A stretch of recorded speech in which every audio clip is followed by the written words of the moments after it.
no todo el mundo se va a bancar ese volumen alto al inicio, salvo que tomes esteroides, ¿no? En mi historia personal, yo la filosofía siempre la vi como algo de hippie fumaporro, esa es la realidad. Cuando era más chico era como, estos son los hippies raros que divagan, ¿viste? Y después, de grande, le empecé a tomar un poco más de cariño, me encontré con quizás corrientes de pensamiento que no son tan populares y me amigué bastante con eso. Y te das cuenta que hay un montón de... O sea, no tiene ningún sentido planificar el entrenamiento según el ciclo menstrual. Sí, esa es la pregunta. A eso iba. Y es muy particular. Yo no soy mujer y no te lo sé decir, pero lo que parece ser es que... De que todo lo que tiene un beneficio tiene un costo detrás. O sea, siempre hay un riesgo asociado. Todo lo que te da algo en la vida, algo te está quitando. Y va a depender de uno si en este momento lo que te está quitando te vale la pena o no. 100%. Está bueno. A mí por lo menos en su momento me gustó mucho y es un libro que el que le gusta el fitness, es un paso obligado. Leandro, bienvenido, ¿cómo estás? ¿Cómo estás? Muchas gracias por la invitación. No, de verdad que el gusto es mío de tenerte aquí. Ya un poco te vas a presentar y a decirnos quién eres y sobre todo por qué estás aquí. Porque además, bueno, tienes otros emprendimientos que seguramente en algún momento comentaremos. Pero te traes aquí con una misión y es porque tengo mucho tiempo sin hacer ninguna entrevista de entrenamiento de fuerza. Uh-huh. Y me gusta además la base que tienes tú. Además, te has orientado al rendimiento deportivo. Y vamos a estar tocando seguramente, va a ser la entrevista más profunda, más probablemente a donde vamos a llevar el entrenamiento de fuerza a niveles muy profundos.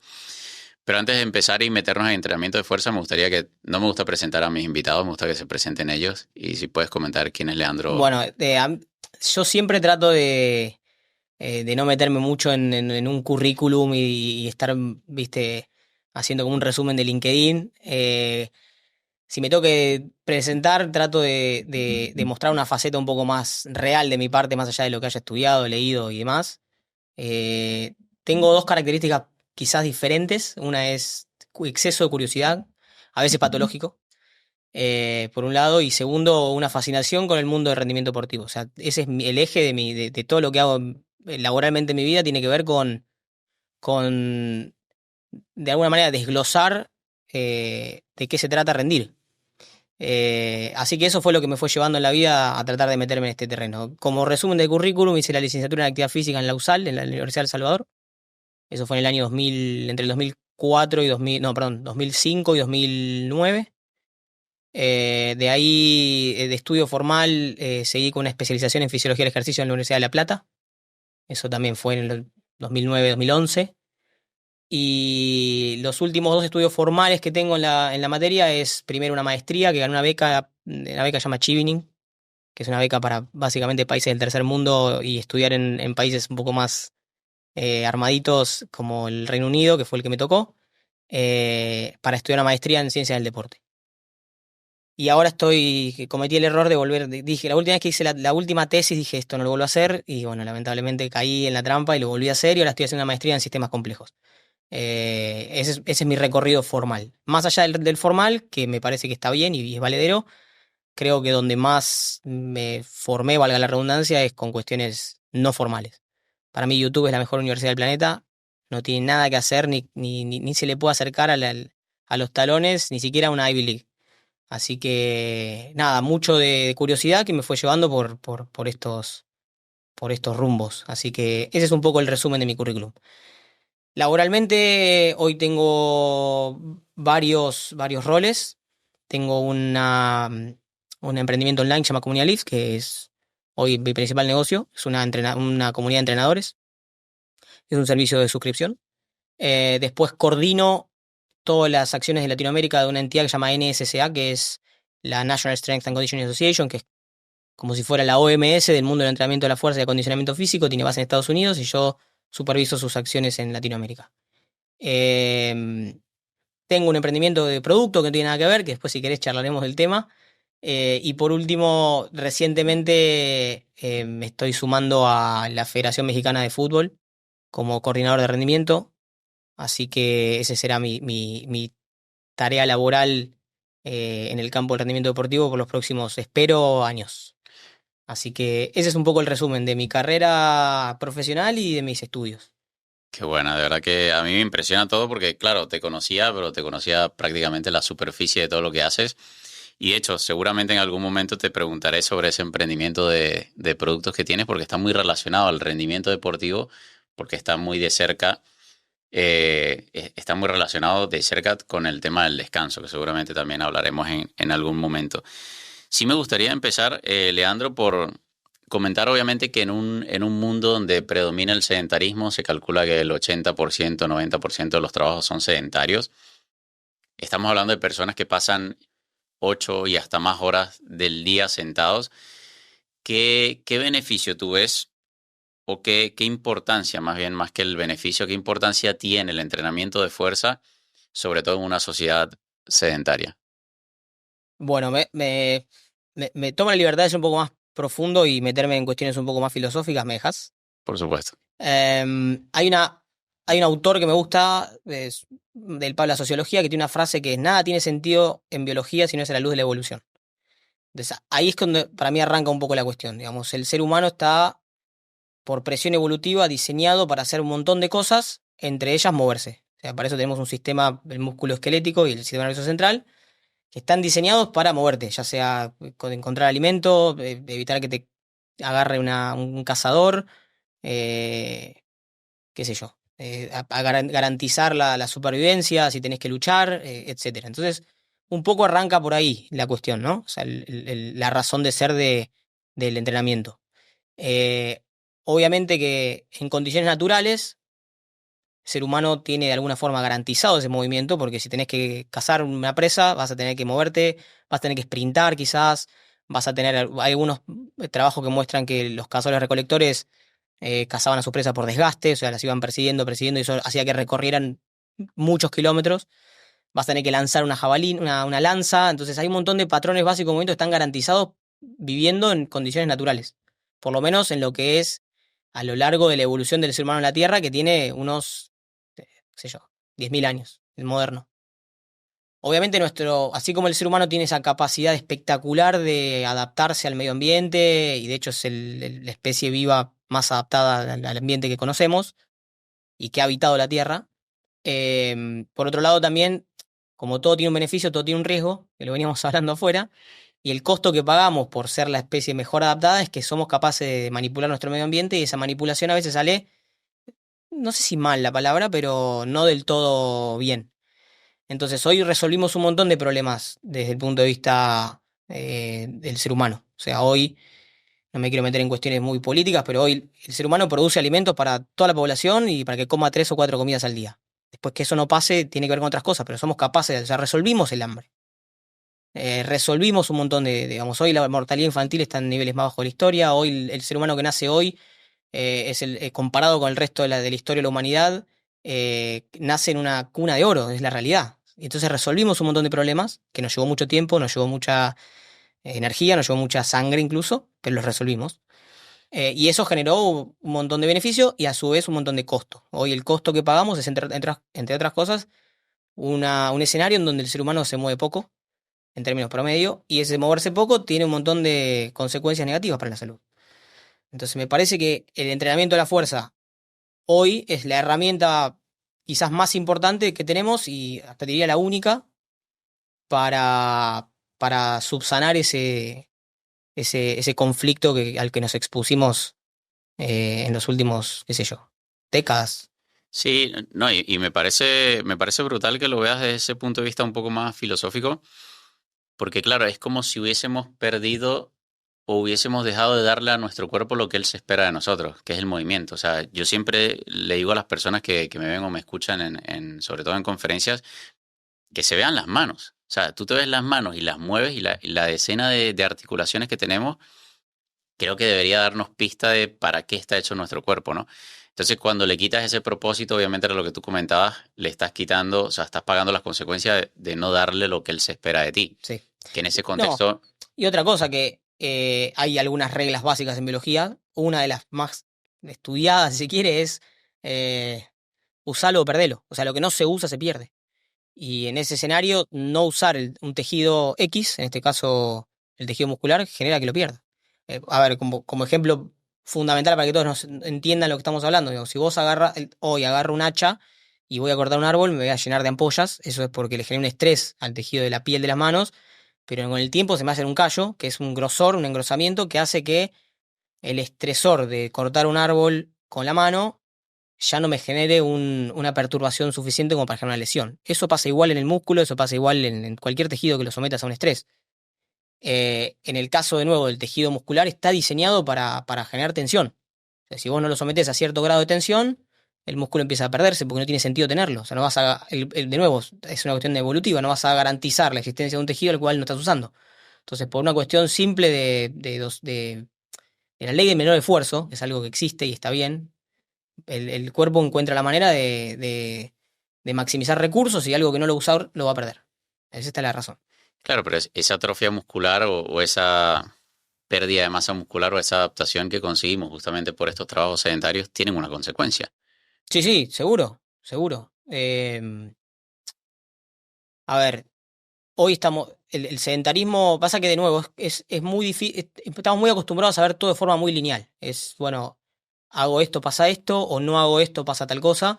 Y en este escenario existen cosas que son, se llaman pleitrópicas, o sea, haces algo que tiene digamos, una magnificación de, si es que existe la palabra, una ramificación gigante de efectos de segundo orden y hasta de tercer orden que no conocemos. Entonces vas a encontrar un montón de literatura diciendo, bueno, y la diabetes tiene una relación con el movimiento. O sea, te mueve menos, tenés más chance de diabetes, tenés más chance de algunos tipos de cáncer, tenés más chance de Alzheimer, tenés chance de Parkinson. O sea, obviamente genera, pero no es lineal, no es que una cosa causa la otra, sino que en el fondo, ser sedentario, no usar un tejido muscular, empieza a generar que tu cuerpo sea menos adaptable. Entonces, esa pérdida de capacidad de adaptación al entorno, obviamente tiene consecuencias negativas. Porque Eh, encima creo que la masa muscular, bueno, creo no, la masa muscular te hace más sensible a la insulina, ¿no? Por eso justamente bueno, pero a eso voy. En el fondo, sí, podemos encontrar mecanismos de acción infinitos, ¿no? Es decir, o explicas, esto es todo en retrospectiva. Decir, bueno, che, pasó esto. ¿Por qué este tipo es diabético? Y bueno, ¿por qué perdió la capacidad que tiene tal tejido de absorber glucosa? O perdió la capacidad que tiene, no sé, el páncreas de secretar insulina. Eso en retrospectiva lo puedes ir viendo y ver una situación causal. Pero desde el punto de vista epidemiológico, estadístico, no digo que es irrelevante, pero de nuevo, es más filosófico y biológico. Eh, Tiene sentido que un tejido que está diseñado para una determinada función, si vos no le generás, esto es hormético, ¿no? O sea, si vos no le generás una mínima dosis necesaria para sostenerlo, empiece una cascada de eventos negativos que van a terminar rompiendo, es como la ley de mínimos, se va a terminar rompiendo la cadena por el eslabón más débil. Si tu eslabón más débil es el páncreas, va a tener problemas con la diabetes. Si tu eslabón más débil es el sistema nervioso central, va a terminar en Parkinson o en Alzheimer. Si tu eslabón más débil es el tejido muscular mismo, va a ser una sarcopenia. Eh, pero la base etiológica es muy parecida. mire, me gusta que hayas mencionado el tema del eslabón más débil porque creo que hay mucha gente que no entiende de por qué bajo una misma condición de repente tú padeces de algo y yo padezco de otra cosa totalmente distinta. Y es justamente por allí. O sea, va justamente enlazado de que si mi eslabón más débil es el sistema nervioso, probablemente termine sufriendo una autoinmune relacionada con el sistema nervioso y no de repente con el páncreas, por ejemplo. Yo trato de ser cuidadoso porque, bueno, soy médico, mi área de trabajo, o sea, podemos leer un montón de ciencias duras, fisiología del ejercicio, bioquímica, fisiopatología, si querés. De hecho, lo he tenido que hacer eventualmente. Pero ya cuando te metes en cuestiones clínicas, ya necesitas de una persona que tenga expertise clínica. ¿Me explico? O sea, es como el entrenamiento. Vos puedes leer un montón de entrenamiento, pero de ahí a que vos sepas entrenar a una persona, hay una brecha gigante. Lo mismo con la nutrición. Vos podés saber un montón de nutrición. Yo he publicado, por ejemplo, tenemos una línea de investigación con dieta keto en mujeres entrenadas con la fuerza, con la Universidad de Málaga. Hemos publicado 3 o 4 trabajos con eso, que digamos, te pone en la cúspide de lo que es el conocimiento científico, pero yo no soy nutricionista, digamos, no sé qué modelo nutricional es mejor para tal o cual persona. Porque ahí ya necesitas de otras herramientas de habilidades blandas y ese tipo de cosas. Ahora, sí, sí lo que sabemos, tanto desde el punto de vista biológico evolutivo como desde el punto de vista epidemiológico, es que personas que no se mueven y que no tienen un cuidado de su masa muscular, tienen, estadísticamente hablando, estoy tratando de ser cuidadoso con las palabras, ¿no? Estadísticamente hablando, mucha más chance de padecer todo lo que conocemos como enfermedades modernas, o enfermedades crónicas no transmisibles, o enfermedades, qué sé yo, el sinónimo que se te ocurra.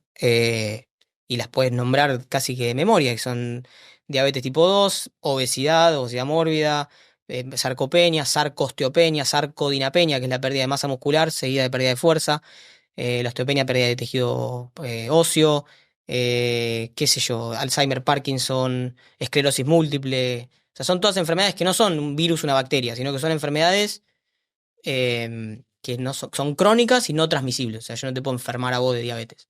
Y ese grado de patologías, ese grupo de patologías, suelen tener una base fuerte metabólica y obviamente el tejido muscular sano protege sobre esa base. Ese es un poco el core del asunto. Mire, y justamente por eso me interesaba dar como esta introducción al entrenamiento de fuerza, porque creo que hay mucha gente allí fuera que todavía sigue viendo el mundo del entrenamiento como algo que te va a traer un beneficio únicamente estético.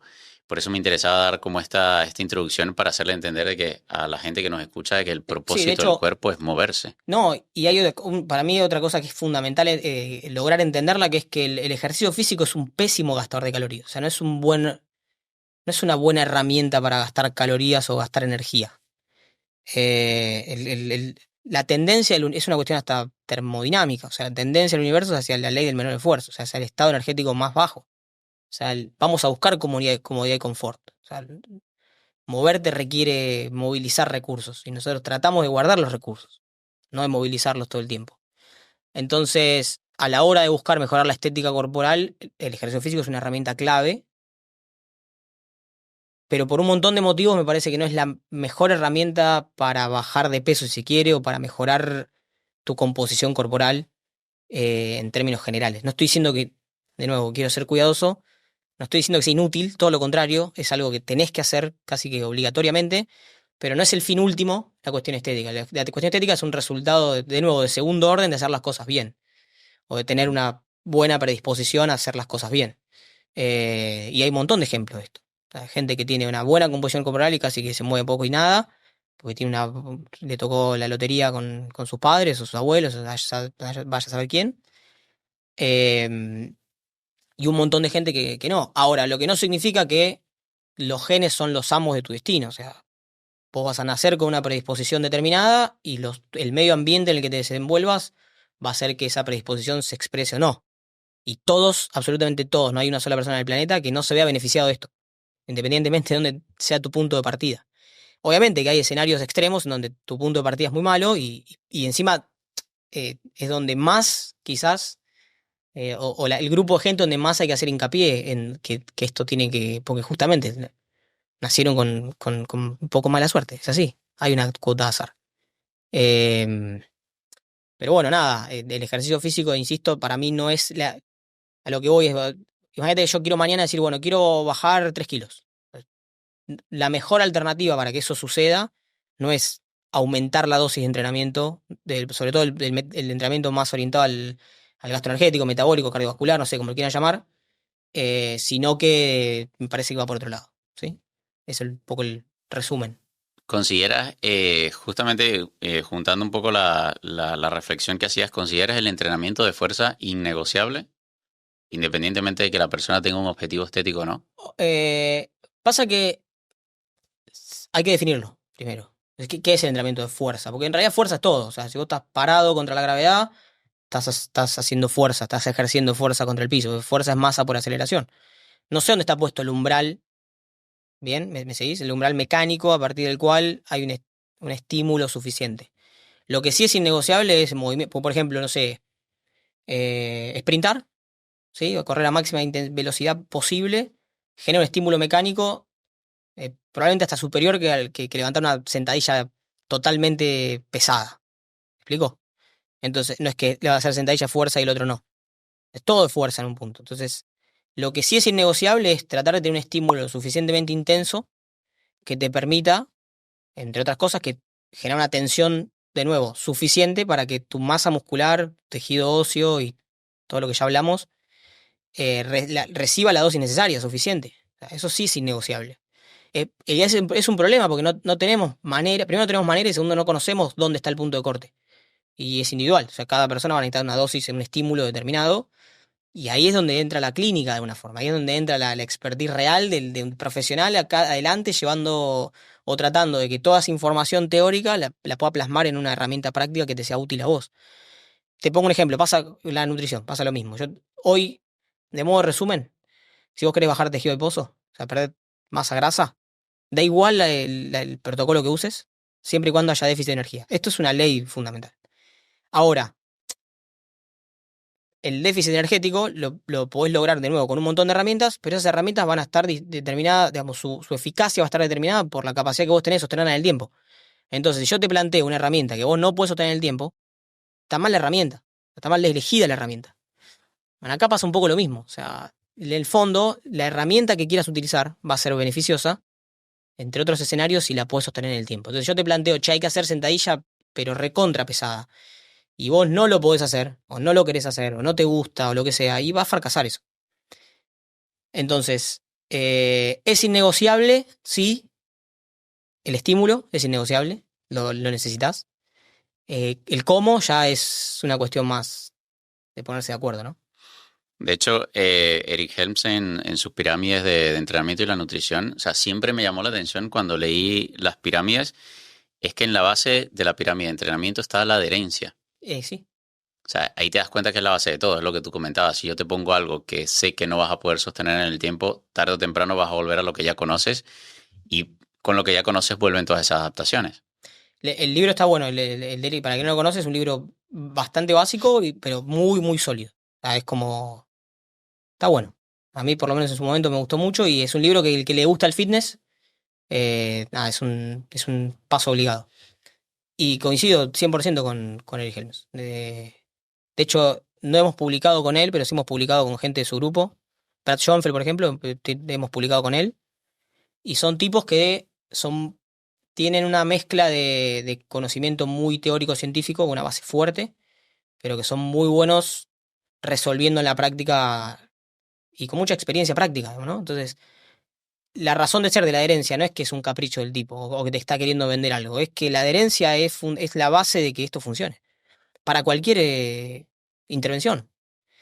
Hay gente que tiene mucha más capacidad de cambiar y de incorporar hábitos nuevos y de intervenciones novedosas, y hay gente que no. Y en ese escenario, de nuevo, insisto, el practitioner, el tipo que lleva adelante, el clínico, no sé cómo llamarlo, en el área de entrenamiento, el mejor no es el que sabe más, es el que mejor lo puede llevar a la práctica en la diaria, es el que encuentra el clavo que le pega a lo que vos necesitas. Y ahí casi que no hay reglas. Por eso yo estoy también muy enojado, entre comillas, con algunos colegas que a los influencers los matan, ¿viste? Los salen a putear, no, porque que no estudió nada, que no sabe nada, que... Y el tipo quizás le estás ayudando, le está mejorando la vida a una cantidad de gente que ni en los sueños más húmedos del tipo que lo está criticando lo podría realizar. Entonces yo en ese sentido soy eh, práctico, 100%. O sea, lo que te sea útil, hacelo, 100%. Mira, entonces creo que podríamos estar de acuerdo en que el movimiento es esencial. 100%. Y de hecho creo que bueno, creo no, que hay muchos sistemas en el cuerpo que dependen justamente del movimiento, ¿no? A día de hoy se está viendo muchos problemas, por ejemplo, a nivel de varices en las mujeres y probablemente esto tenga que ver con la falta de movimiento en estas poblaciones sedentarias.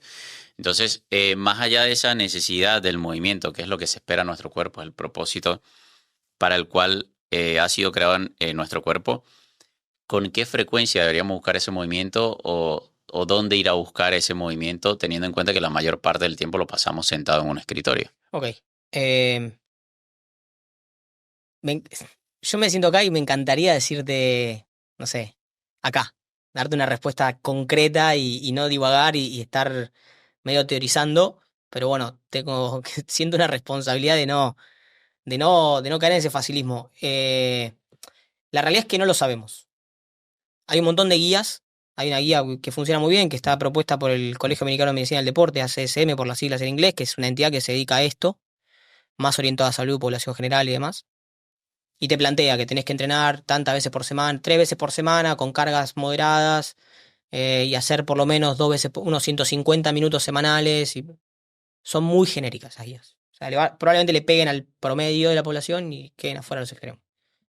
De nuevo, volviendo a la esencia de lo primero que dije, que creo que es importante destacar, hay una cuestión filosófica a entender, que es que cualquier estresor, como el ejercicio físico, tiene una respuesta llamada hormética, que es la dosis hace el veneno. O sea, vos necesitas una dosis mínima para mantener funciones, pero al mismo tiempo hay una dosis máxima tolerable, que si vos aumentás esa dosis por encima de tu capacidad de absorberla, van a empezar a aparecer problemas.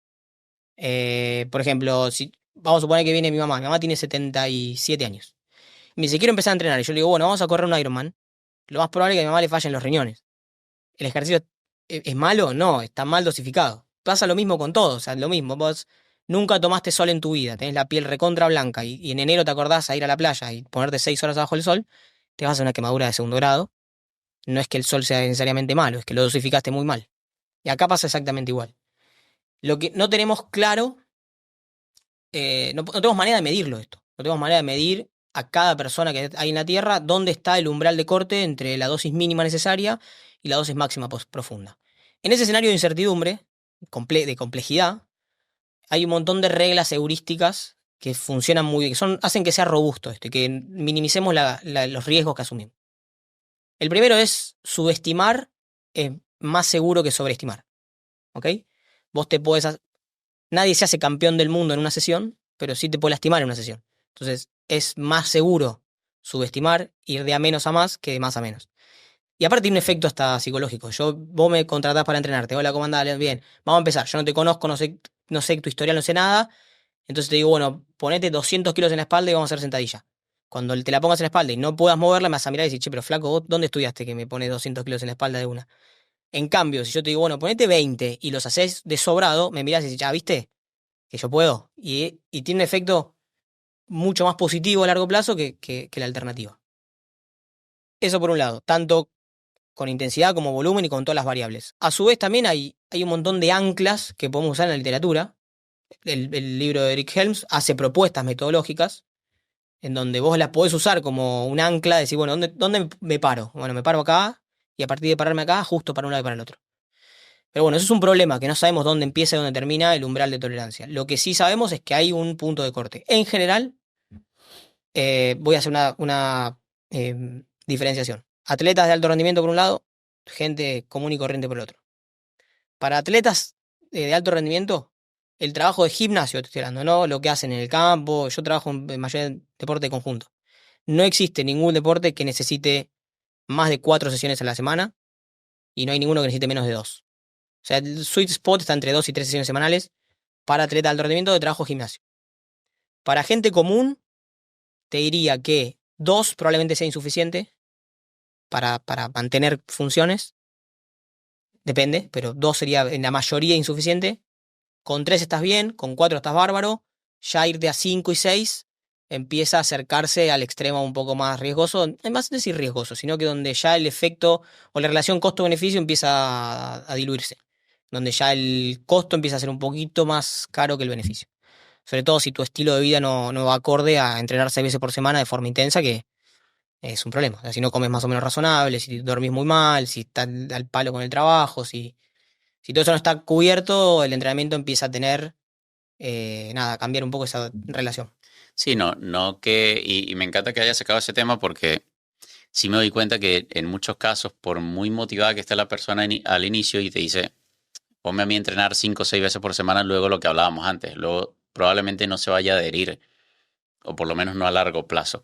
Entonces allí es cuando también es interesante jugar con la frecuencia del entrenamiento y No, buscar. recontra. Y sobre todo en sentar, o gente que arranca hoy a entrenar, el tipo entra al gimnasio, respira y ya está, mejoró. O sea, no necesitas nada. De hecho, si haces, si vas al otro ejemplo, digamos, a sobreestimular una cualidad, estás estafando a la persona por duplicado. Porque la estás estafando hoy haciendo algo más difícil o más complejo de lo que necesita. Y la estás estafando mañana porque cuando realmente necesites un estímulo novedoso, ya lo quemaste. Entonces, de nuevo, costo-beneficio no va por ningún lado. La persona que arranca a entrenar va a mejorar muy, muy fácilmente todas las cualidades en simultáneo con una dosis mínima. El problema lo tenemos cuando nos encontramos con sujetos que ya tienen un grado de experiencia en el entrenamiento de la fuerza, donde hay que ser un poco más fino. Pero en términos generales, entrenar a una persona nueva en el gimnasio es muy sencillo. Imagínate lo bueno que es que incluso con todas las cagadas que se mandan, así todo no progresan. pasa nada. Mira, de hecho hay un estudio que salió relativamente hace poco tiempo y hablaba de que ese peak, o sea, como ese pico máximo de progreso, obviamente hablando en población en general, no atletas de alto rendimiento, lo conseguías con 300 minutos a la semana, que prácticamente lo puedes dividir en 5 sesiones de 1 hora, Ujú. pero que donde podías conseguir, o sea, porque estamos hablando de ese pico máximo, donde podías conseguir la mayor parte de las adaptaciones, se reducían a lo que tú hablabas antes, de repente ellos hablaban de 2,5 sesiones, es decir, con 3 sesiones a la semana. Sí, Entonces te das cuenta que se necesita, y aquí era donde quería llegar, que se necesita muy poco sí, muy poco. para poder progresar. O sea, estamos hablando que la población general, hablando de que la mayor parte de la población está tan mal con trabajos sedentarios, necesitaría muy poco de entrenamiento de fuerza para poder mejorar. Yo soy muy amigo de un entrenador llamado Guido Ferrari, se dedica al mundo del entrenamiento personal. Guido es un fenómeno, aparte un tipazo. Y él comunica mucho sobre este tema. Y lo nombro a él porque es mucho mejor que yo en esto, entonces me vale la pena mencionarlo. Pero hay un trabajito que me acuerdo que él lo publicó en alguna de sus redes, que las personas con una serie semanal por grupo muscular, que es la nada, o sea, una serie semanal, es una locura. La nada misma, o sea, es un trabajo que te lleva 15 minutos en un día. Ya con eso tenían un estímulo suficiente para mejorar la fuerza, medida a través de masa movilizada, ¿no? Entonces es ridículamente bajo el estímulo que necesitas para mejorar en gente sedentaria. E incluso en gente avanzada, el estímulo que necesitas, no digo para mejorar, pero para mantener, es todavía más ridículamente bajo. O sea, nosotros, por ejemplo, yo hasta hace un tiempo trabajaba en un equipo de rugby. Son tipos que tienen necesidad o demandas del deporte desde el punto de vista de la fuerza altas. ¿Sí? Porque sobre todo algunos puestos puntuales. Y obviamente tenés un costo-beneficio, porque si vos lo matás a palos en la semana, el tipo llega al partido arrastrándose. Entonces tenés que ser muy cuidadoso para dosificar las cargas. Y nosotros trabajamos un tipo de entrenamiento ya isométrico. O sea, son tensiones musculares máximas sin movimiento. O sea, es como tratar de mover algo que no se mueve. Que lo que tiene de ventaja es que no genera estrés a nivel muscular, entonces al día siguiente no están doloridos, no tiene nada. Ya con eso sostenían niveles de fuerza sin problema. Que de nuevo son estímulos de 3 segundos la contracción. Hacíamos 2 3 por sesión y ya. Entonces es ridículamente bajo. Lo mismo pasa con los sujetos más nuevitos, novatos. O sea, con muy poquito vas a tener buenos efectos. Y si estamos hablando, porque claro, aquí está lo paradójico del caso, ¿no? Porque estamos hablando de que necesitas muy poco estímulo para progresar, pero luego ves una población general que va al gimnasio durante meses al año y no progresa. ¿En qué variable está fallando esa población general? Que incluso yendo a entrenar en muchos casos no ¿Pero qué llega. significa que no progresa? Claro, ahí está la cuestión, porque estamos midiendo, en muchos de los casos se mide el progreso por peso. Y bueno, si es composición corporal, por eso te digo, el ejercicio físico no es una buena herramienta. Creo que está mal la vara. O sea, estamos midiendo las cosas equivocadas. O sea, vos el trabajo de fuerza está orientado a mejorar la fuerza. O sea, que vos puedas levantar más peso, tenemos fuerza, masa por aceleración, o que puedas levantar más masa, o que puedas acelerarla más o las dos. Entonces deberíamos medir eso, no la composición corporal. La composición corporal es una buena métrica para evaluar el efecto de un plan de nutrición. Eh, pero me parece que no es la mejor herramienta esa. Ahora, incluso en el escenario más extremo, digamos, una campana de Gauss, donde, bueno, vos tenés un tipo en el medio, o un extremo que es un hiperrespondedor, y uno en la derecha que es un hiporrespondedor, o sea, una persona que al mismo estímulo va a responder menos, en general, ajustando el volumen, o sea, exponiéndole un volumen un poquito más alto, la respuesta se iguala. Eso por lo menos es lo que muestra la literatura. La mayoría de las veces los no respondedores es que no alcanzaron un estímulo suficiente. Entonces, de nuevo, o sea, hay que ver qué medimos. Pero es difícil conseguir, yo no digo que sea fácil, o sea, mejorar la composición corporal es muy, muy difícil. De hecho, si tuviese la receta para hacerlo, no estaría acá, sería un multimillonario. Es un negocio multimillonario. Mira, pero hay una cosa que creo que tiene que quedar claro también de que, claro, cuando buscamos ese estímulo, ¿cómo conseguimos que el estímulo sea efectivo? Porque yo creo que ahí es donde de repente la mayor parte de la población, por lo menos la que entrena, probablemente esté fallando, independientemente de que se estén haciendo mejor o más fuerte dentro de ese ámbito del entrenamiento. Digo, estímulo en cuanto a la composición corporal, ¿te referís? Sí, ¿cómo considerarías tú de que podemos conseguir ese estímulo efectivo dentro del gimnasio? O sea, ¿qué variable medir para saber que estás generando un estímulo efectivo con ese entrenamiento que estás realizando? Ok, la verdad que no lo sé. Eh, de nuevo, creo que tampoco me parece que que exista algo como tal. ¿Me explico? O sea, en el fondo, la persona que quiere... Hay una frase de Brett Contreras, si no me equivoco, creo que es de Brett Contreras, conocen, creo que es conocido en el ambiente. El tipo se especializa en glúteos, es una locura, pero es un tipo muy formado, tiene un doctorado, o sea, no es un... El tipo tiene una frase que es, los abdominales se hacen en la cocina y los glúteos en el entrenamiento, en el gimnasio. Que es algo sencillo de entender. O sea, vos, para que tus músculos abdominales se vean, necesitas disminuir el tejido adiposo. Para eso necesitas buena nutrición. Y para que tus glúteos crezcan, necesitas estímulo de carga, o sea, los haces en el gimnasio. Entonces, yo creo que si tu objetivo es aumentar la masa muscular, ahí sí podés analizar el entrenamiento de la fuerza como el principal impulsor. Sin despegar, no se puede despegar de la nutrición, ¿no? Ahora, si tu objetivo es disminuir masa muscular, masa adiposa, perdón, probablemente la herramienta de evaluación tendría que ser la efectividad del plan de nutrición. De cualquier manera, en los dos escenarios, lo más importante, como dijimos antes, es la adherencia. Punto. Ahora, la otra cosa que se puede hacer, porque o sea, vos tenés acá dos escenarios. O sea, ser súper científico, entonces agarrar y exponerte a que te meta un tipo en un laboratorio y te mida absolutamente todo y armar un modelo de eso, o ser al revés, ¿no? El otro extremo, un pseudocientífico, un ladri que dice cualquier cosa. Yo creo que hay una respuesta en el medio que tiene que ver con, de nuevo, reglas de alguna manera heurísticas. Y para eso está la literatura. O sea, la literatura te va a empezar a marcar el camino de el pasado, digamos, cómo llegamos al día de hoy con la base de conocimiento. Y vas a encontrar que autores que publicaron libros o incluso trabajos publican sus metodologías de trabajo y eso te sirve como un ancla. Decir, che, pará, eh, no sé, en este trabajo usaron esta población determinada, ponía que vos trabajás con embarazadas. Bueno, usaron embarazadas y evaluaron, no sé, los valores de diabetes gestacional en las embarazadas con este protocolo de entrenamiento. Entonces vos ahí podés usar ese protocolo como ancla para trabajar con embarazadas, porque ya sabés que está probado, ya funcionó. ¿Me explico? Entonces no sé si hay un parámetro para medir en tiempo real si tu dosis de entrenamiento está funcionando, si se quiere. De hecho, en nutrición pasa lo mismo. O sea, vos asumís que hay un déficit energético, pero no lo estás midiendo todo el tiempo. No sabés ni cuánto gastás ni cuánto entrar en forma real. ¿Qué evaluás? Y composición corporal. Si bajaste de peso es porque hubo un déficit, si no, no. Entonces ves el outcome final. Acá pasa lo mismo. O sea, creo que podés evaluar un millón de cosas, pero la mayoría van a terminar siendo medio irrelevantes, por lo menos para ese objetivo final.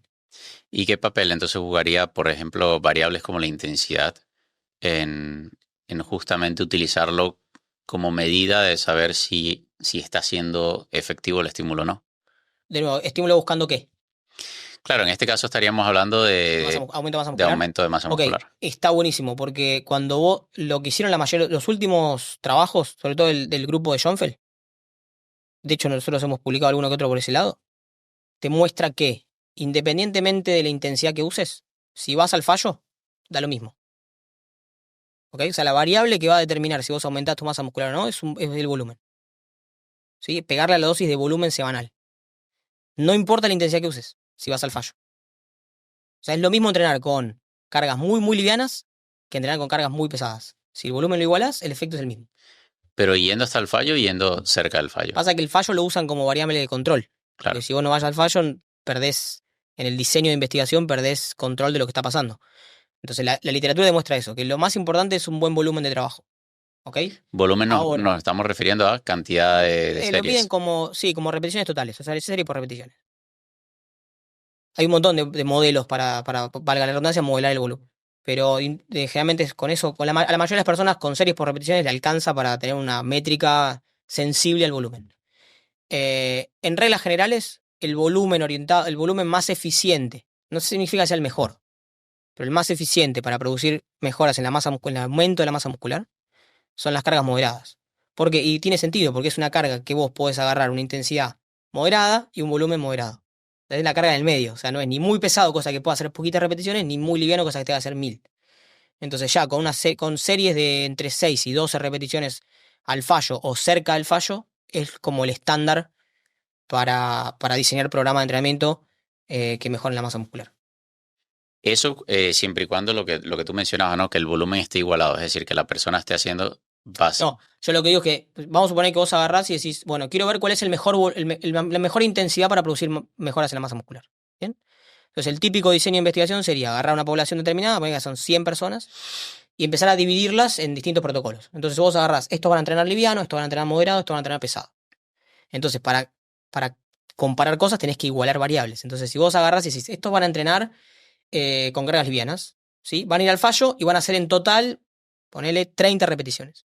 Lo mismo con estos, van a ir al fallo con cargas moderadas, 30 repeticiones totales, y estos van a ir pesados al fallo con 30 repeticiones totales. Obviamente uno va a ir más a través, o este va a ser una serie sola de 30, este va a ser 3 de 10, y este va a ser, no sé, 10 de 3.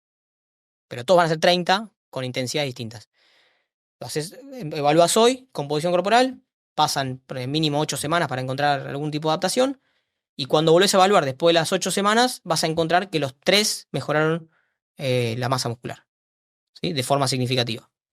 Y que no hay diferencias entre grupos. Eso es lo que yo planteo con el volumen igualado. Ahora, ¿cómo saber cuál es el volumen? Porque de nuevo, volvemos a lo anterior. Hay un volumen mínimo y un volumen máximo? No lo sé. O sea, no lo podés saber nunca en tiempo real. Claro, eso era lo que te iba a comentar porque aquí entra entonces la duda de cómo saber cuál es el volumen para una persona que inicia, para una persona Lo que puedes hacer ya con tiene cierto un nivel. algoritmo. Imagínate que decís, bueno, eh, yo te diría cómo yo lo abordaría. Agarras la literatura, que no hace falta leerte 30 libros. Agarras el libro el autor que más te guste. Agarras el protocolo que está ahí, propuesto, ajustás probablemente un poquito para abajo por las dudas, ¿sí? Para cubrirte de potenciales riesgos de los sesgos que tiene el autor de la hora de entrenar gente. Si, bueno, lo voy a ajustar para abajo, pone que le bajás el volumen un 10%, lo probás. Entonces, pregunta uno, ¿el sujeto lo pudo sostener en el tiempo? Sí, seguimos. Pregunta 2, ¿el sujeto pudo mantener la intensidad a lo largo de toda la semana? Sí, seguimos igual. ¿El sujeto se recuperó adecuadamente del estímulo semanal? Sí, listo, no toco nada, mantengo eso. Si en algún momento la pregunta es no, bajo volumen. Y la última pregunta sería, ¿aumentó la masa muscular? Si la respuesta es sí, mantengo todo igual. Si la respuesta es no, subo el volumen. ¿Y en qué otras Pero pará, variables? te interrumpo. En el fondo, eso es, eh, qué sé yo, ¿cómo llamarlo? Porque ahora está de moda el término science-based. Es como que todo tiene que estar basado en evidencia. Y si basado en evidencia implica ser hipercientífico, terminás haciendo cagadas por no saber tomar decisiones. En el rubro de la toma de decisiones está lo que es de nuevo, no sé cómo decirle en castellano, el practitioner. El Sí, que hace. el practicante, ¿no? Sí, pero digo, el tipo que lleva adelante la sesión. Claro. Y eso es experiencia. O sea, es un rubro que no es. Que depende de la experiencia, depende de las variables más blandas, habilidades blandas. Comunicar, convencer, ajustar. Me parece que es más importante eso. Sí, y te quería preguntar, era en base a qué otras variables, porque claro, entiendo de que, bueno, un poco la respuesta siempre sería depende, ¿no? Una persona que inicia, ¿con qué volumen debería iniciar? Va a depender justamente de Sí. esa habilidad de la persona de ponerse a Y prueba, otra ¿no? cosa, en general también es más robusto armar estructuras. Vos tenés dos escenarios. Imagínate que vos conocés las rutinas Wader, Sí. las conoce todo el mundo. Bueno, igual si quieres explícala para quien no la Ok, conozca. son básicamente rutinas de dos grupos musculares partidas. O sea, vos tenés, no sé, pecho, bíceps un día, espalda, tríceps el otro. Imagínate que vos entrenás 3 veces por semana. Entonces vos tenés lunes, espalda, tríceps, miércoles, pecho, bíceps y viernes, hombro y pierna. ¿Bien? Pero la vida, o sea, te enfermas, tus hijos tienen que ir al colegio, o sea, hay mucho incertidumbre. Entonces, imagínate que el tipo entrena el lunes, falta el miércoles, entrena el viernes. Entonces la sesión de, dijimos, pecho o bíceps, creo que era, la perdió. O sea, pasaron una semana la última vez que tocó pecho o bíceps y va a pasar otra semana más. O sea, 15 días sin tocar algo que vos supuestamente dijiste que era importante. Porque por algo lo pusiste en la sesión. Ese escenario donde está súper concentrado es muy poco robusto. Es muy susceptible a la incertidumbre, ¿no? Es mucho más robusto decir, bueno, hago todo, todos los días un poquitito, obviamente con énfasis en algo, porque ¿qué pasa? Si vos entrenas todos los grupos musculares todos los días en lo que sería una full body, perdiste una sesión, no pasa nada, porque vas a volver a tocar ese músculo en 48 horas. Lo mismo pasa con esta propuesta que te estaba diciendo. Vos tenés cargas livianas, cargas moderadas, cargas altas. Lo más robusto sería trabajar todas en toda la sesión, decir, bueno, Porque aparte, de nuevo, forma y función, hay ejercicios que son más eficientes para hacerlos más pesados, otros que son más eficientes para aislarlos. Entonces tiene más sentido decir, bueno, si voy a hacer sentadilla, que es un ejercicio que está diseñado para levantar muchos kilos o peso muerto, bueno, ese va a ser mi ejercicio pesado. Y después lo puedo combinar con algo de cargas moderadas, donde, sí, no sé, una estocada. Y después lo puedo combinar con algo aislado, o sea, un sillón de cuádriceps. Nadie hace un RM con un sillón de cuádriceps. Y nadie hace, o no tiene sentido hacer 300 repeticiones de sentadilla. ¿Bien? No es que esté mal, simplemente es una cuestión costo-beneficio de nuevo. Entonces es más robusto decir, bueno, vamos a trabajar, vamos a planear, a poner en términos reales, en una sesión de entrenamiento, un poquito de todo, ¿sí? Vamos a poner un trabajo pesado, un trabajo liviano, moderado, un trabajo liviano. Y obviamente el principio más importante, o el único del entrenamiento, es sobrecarga progresiva, o sea, que vayas cada vez más. En este caso, como tu objetivo es aumentar la masa muscular, te diría que lo más importante sería progresar el volumen. Entonces, ve la literatura, volumen mínimo que existe en la literatura, volumen máximo, te paras en el mínimo. Y a partir de ahí empezás a construir volumen. Si el tipo responde muy bien, bueno, haces saltos de volumen más pronunciados. Si el tipo no responde bien, haces los más pausados y ya. Creo que en el fondo el entrenamiento se trata de eso. Es una cuestión de arte, de cómo interpretás la información y la podés llevar a una aplicación práctica real. Y que depende siempre de cada contexto puntual, ¿no? De cada persona. 100%. Y te quería preguntar, porque claro, tú has mencionado la rutina Wader y yo siempre la vi como una, o sea, me parece que es la que es menos adaptada, por lo menos para casos de principiantes, justamente por lo que tú mencionas, porque al final tienes que esperar toda una semana, Ujú. aun cuando no te hayas perdido el entrenamiento, para volver a repetir un mismo patrón. Sí.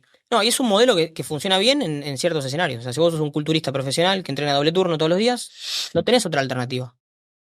No te queda otra. O sea, no puedes hacer full body 2 veces por semana, 2 veces por día, todos los días. Te vas a pasar. Probablemente las chances de que te pases de rosca son altas. Entonces, el modelo propuesto por Wader tiene sentido en ese escenario. Ahora, en el otro escenario, en el escenario donde vos entrenas 3 veces por semana de forma recreativa, termina siendo muy riesgoso. Riesgoso no porque te haga mal, sino porque es muy susceptible a la incertidumbre. Entonces, no sé si la mejor. Yo no lo elegiría. Te diría, salvo 5 sesiones por semana en adelante, no tiene mucho sentido. Sí, y que además si estamos buscando la base del entrenamiento, que es la adherencia, es mucho más fácil ir Totalmente, 3 veces al gimnasio a la semana que ir 5 o 6 veces. totalmente. ¿Sí? Y aparte de otra cosa, que está diseñada, está pensada, machea muy bien con volúmenes muy altos. No, no todo el mundo se va a bancar ese volumen alto al inicio, salvo que tomes esteroides, ¿no? No, Claro, no estoy dando eso ya, consejos a nadie. eso lo dejaremos para el final seguramente. Mira, hay algo que tú comentabas constantemente al principio de la entrevista y era de que, claro, cada vez que intentabas hablar de nutrición, tenías que enlazarlo también con el entrenamiento y al hablar de entrenamiento no lo puedes desligar del todo de la nutrición. Y me he dado cuenta que en el mundo, sobre todo en las redes sociales, se intenta dar un porcentaje. No sé por qué tenemos la necesidad de decir Mm. que si la dieta es el 30 o es el 70, si el entrenamiento es el 30 o es el 70. ¿Qué importancia tiene en ese balance cada una de las partes? No, tampoco, no tengo una respuesta concreta. No te puedo decir un número. Me encantaría, te juro que me encantaría, pero no te puedo decir un número porque de nuevo no lo puedes acoplar. Y hay otra cuestión que por ahí es incluso más filosófico. ¿Dónde empieza entrenamiento y termina nutrición? O sea, ¿dónde está el punto de corte? ¿Qué cosas son entrenamiento y qué cosas son nutrición? Es mucho menos. Es como el arco iris, vos sabés que hay azul y hay verde, pero no sé dónde termina uno y empieza el otro. O sea, es difuso. Y acá pasa un poco lo mismo. O sea, no sé. Lo que sí te puedo decir es que, de nuevo, si tu objetivo es ganar masa muscular, probablemente, estoy siendo hipotético, sea más importante el entrenamiento que la nutrición. Probablemente. Y si tu objetivo es disminuir tejido adiposo, probablemente la nutrición sea más importante que el entrenamiento. ¿Dónde? Sí, muy difícil, no sé. No me quiero arriesgar a decir un 60-40, 70-30 porque no lo sé. Y es como es poco serio, o sea, no sé, Sí. realmente no lo sé. No, ojo, yo estoy totalmente de acuerdo contigo y o sea, me encanta tu honestidad porque soy también de los que piensan de que si aquí hiciéramos una entrevista y siendo completamente al 100% honesto, creo que todas las respuestas serían más o menos como las has dado, Sí. de un depende y Depende, chao. hipotético, todo Y, en y en potencial. 5 minutos cerramos la entrevista y nos vamos. Que eso es lo difícil también del mundo del entrenamiento y cuando te vas obviamente a la investigación y obviamente tú que estás de lleno en el mundo de la investigación también, e incluso en el rendimiento No, deportivo. pero hay que separar. La investigación es el área que está. O sea, es donde tenés que hacer eso. O sea, no te queda otra opción. No puede ser Claro. absoluto. bueno, esto es así, no, no. Parecería ser que, podría ser que. Y está bien que sea Todos son así. hipótesis. Totalmente son Ah, hipótesis. O sea, son modelos de la. Hay una frase de nuevo que me gusta mucho de un autor que se llama Nassim Taleb, que dice: todos los modelos están equivocados, algunos son útiles. En realidad es de George Box, no importa, él la amplió y no me quiero meter ahí. Pero la ciencia es un modelo de la realidad. Y está equivocado. Pero algunos modelos científicos son útiles. La utilidad o no, te la va a dar de nuevo el practitioner, el tipo que se supone está formado, leyó, entendió, hizo un análisis y baja a la realidad ese modelo adaptado a vos, adaptado a tu contexto, a tu necesidad, a tu preferencia, a tu, no sé, a lo que sea. mire, y hablando de, claro, de objetivos, hemos repasado un poco lo que es en composición corporal mejorar, por ejemplo, un objetivo de pérdida de peso, un objetivo de aumento de masa muscular. ¿Cuáles serían las diferencias de base de un entrenamiento de fuerza si las hubiesen? Probablemente la intensidad. Ahí cambia la cosa, el volumen deja de ser tan relevante y es más importante tocar cierto umbral de intensidad, ¿En cuál? orientado a la fuerza, o sea, ganar Ok. fuerza. Vos podés ganar fuerza a través de la masa o de la aceleración. Y para eso tenés tres componentes, la carga. Uno es el peso que moves. En ese escenario, ganar fuerza implica mover mucho peso. Mientras más pesado, mejor. Siempre y cuando te lo banque, ¿no? Pero más pesado, mejor. El segundo es el esfuerzo. Mientras más cerca del fallo, mejor. Y el tercero es la intención. Mientras más rápido te muevas, mejor. ¿Bien? Entonces, si querés ganar fuerza, vas a tener que mover muy pesado o ir al fallo o moverte muy rápido. Generalmente el deportista de alto nivel, salvo que sea un powerlifter en donde gana el que levanta más peso, prefiere y el entrenamiento está orientado mayormente a que se mueva rápido. ¿Ok? O sea, ganar fuerza a través de la velocidad, Sí, a través de la aceleración sería de la técnicamente aceleración. hablando, pero sí, vos vas Y, a ver la velocidad de lo que claro, vas a y, hacer. y te pregunto yo, con un objetivo de aumento de masa muscular, porque aquí viene la pregunta del huevo o la gallina. ¿Qué viene primero, la fuerza o la masa muscular? Eh, o sea, en términos de, vamos a limpiar esto. El aumento de la masa muscular está dado por el aumento del grosor de la fibra muscular, ¿ok? Que puede o no generar un aumento en la fuerza. En general va de la mano, pero no siempre está de la mano. Ahora, el aumento de la fuerza puede, como así, como dijimos, puede ser producto del aumento de la masa muscular, puede no ser producto del aumento de la masa muscular y puede ser producto de cuestiones neuromusculares, se le llaman. O sea, cuán eficiente es tu cerebro en transmitir el impulso, bla. Entonces, no hay huevo y gallina acá. O sea, pueden ir de la mano o no, o puede estar desacopladas, depende del estímulo a la que lo sometas. Bien, o sea, no siempre que aumentes la masa muscular vas a ganar fuerza y no siempre que aumentes la fuerza vas a ganar masa muscular. O sea, son dos eventos conectados, pero separados. O sea, son dos eventos fisiológicos diferentes. Eh, en general, la mayoría de las personas que son muy novatas aumentan las dos en simultáneo, porque hagan lo que hagan van a mejorar. Entonces no hace falta ser muy fino a la hora de manipular variables de entrenamiento. Ahora, de nuevo, cuando vos vas al mundo del rendimiento deportivo, ahí ya sí tenés que ser un poquito más fino, porque te puede pasar, por ejemplo, un deporte de combate que dan categoría de peso, si vos utilizás mucho variables que manipulan la masa muscular, te pasas de categoría y es un problema. Entonces vas a querer que gane fuerza, pero que no gane masa muscular. O sea, ahí sí tenés que jugar un poco con las variables de entrenamiento, como las mencionamos antes. ¿Y con qué variables tendrías que jugar si tu objetivo, digamos, la prioridad de mejorar esa composición corporal va orientado en aumentar masa muscular y no necesariamente la fuerza? O sea, Ok, ¿con qué variables jugarías? volumen, como dijimos antes, y cerca al fallo. De forma, lo más robusto que te puedo dar como dato concreto es cargas moderadas. Esto implicaría, en términos de porcentaje del RM, que es lo que se mide, son entre un 60 y un 80. Series de entre 6 y 12 repeticiones, y eso te implica que es un RIR, que es la cantidad de repeticiones que te quedan en reserva, de más o menos 2. 2, 3, 1. ¿Ok? Pero no porque ir al fallo, ir cero sea malo, sino ¿por qué? Porque si vos vas al fallo, estás, estás estresando el sistema a un nivel más alto que va a hacer que te necesites recuperar más tiempo. Entonces, para sostener un volumen semanal adecuado, con esas cargas, con esas repeticiones y con ese RIR, sería el escenario más robusto para evitar que vos te desplomes después esto cualquiera que lo haya probado, nos me ha pasado de decir al principio que de repente los primeros libros que leemos, los que estamos en esto, son todos los soviéticos, ¿no? Isurim, Platonov. Y me acuerdo en un momento había leído sobre el método de cargas máximo búlgaro. Dije, bueno, lo voy a probar. Claro, si no tomas esteroides, no hay manera, no lo puedes sostener. Hice una semana y estaba en silla de ruedas, me dolía todo el tiempo. Y no me quedó otra que descansar. O sea, no me quedó otra que tomarme una semana de descanso por lo menos.